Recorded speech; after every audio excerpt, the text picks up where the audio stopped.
500 brasileiros estão em prisões do EUA sob acusação de violar as leis de imigração do país. Destes, 207 já têm contra-se ordens de deportação, de acordo com informações fornecidas pelo Departamento de Segurança Interna. Os demais aguardam o julgamento final, que muitos tentam adiar com a apresentação de recursos e pedidos de libertação sob fiança. A população carcerária brasileira tem um perfil nos Estados Unidos distinto do registrado nos demais países, fora do EUA. A principal razão para o encarceramento de brasileiros é o tráfico de drogas, que responde por cerca de 40% das detenções. Em solo americano, as violações relacionadas à imigração lideram a lista, disse a embaixadora Luísa Lopes, diretora do Departamento Consular de Brasileiros no Exterior do Itamaraty. Segundo ela, cerca de 40% dos cidadãos brasileiros estavam em dezembro atrás das grades por ter entrado no país de maneira irregular ou ficado além do tempo permitido por seus vistos.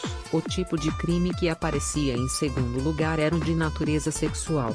Os Estados Unidos têm uma legislação de severidade excepcional nessa área, imigração, observou a embaixadora. O levantamento do Itamaraty não permite comparar o peso das questões migratórias na prisão de brasileiros nos EUA nos anos anteriores. A embaixadora observou que esse tipo de detenção costuma durar pouco tempo e a maioria não permanece atrás das grades por um ano. A crise econômica no Brasil levou ao aumento do número de brasileiros que entram ou permanecem nos EUA de maneira irregular. Os que não conseguem visto de turista arriscam a vida cruzando a fronteira com o México. Muitos deles levam filhos, como ficou evidenciado na crise de separações de famílias provocada pela política de tolerância zero do governo Donald Trump.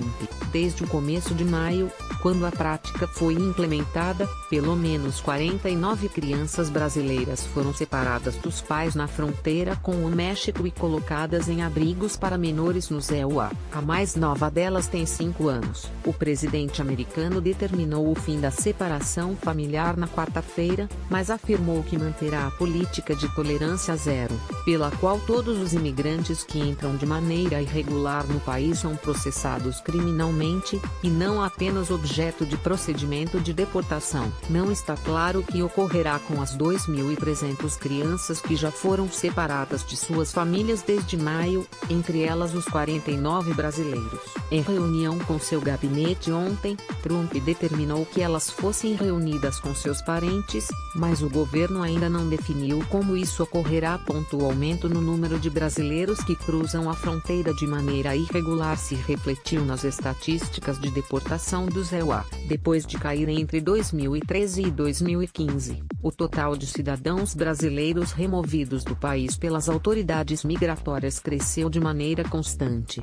De 744, passou para 1.095. Em 2016, no ano seguinte, registrou outro salto, para 1.413. A estatística colocou o Brasil no 7º lugar dos países com maior número de deportações, mas o patamar é muito inferior ao do México e de países da América Central. No total, 226,2 mil estrangeiros foram expulsos dos EUA em 2017. Ao anunciar o fim da política de separação, Trump afirmou que o Congresso terá de fazer sua parte e aprovar legislação que trate do sistema migratório de maneira abrangente. O presidente quer recursos para a construção do muro na fronteira com o México e redução dos casos em que imigrantes podem entrar nos EUA de maneira legal, o que é rejeitado pela oposição democrata. Na quinta-feira, a Câmara dos Deputados rejeitou por 231 a 193 votos um projeto da extrema-direita do Partido Republicano que restringia de maneira radical a entrada de estrangeiros no país. Os deputados tentarão agora votar uma proposta mais moderada,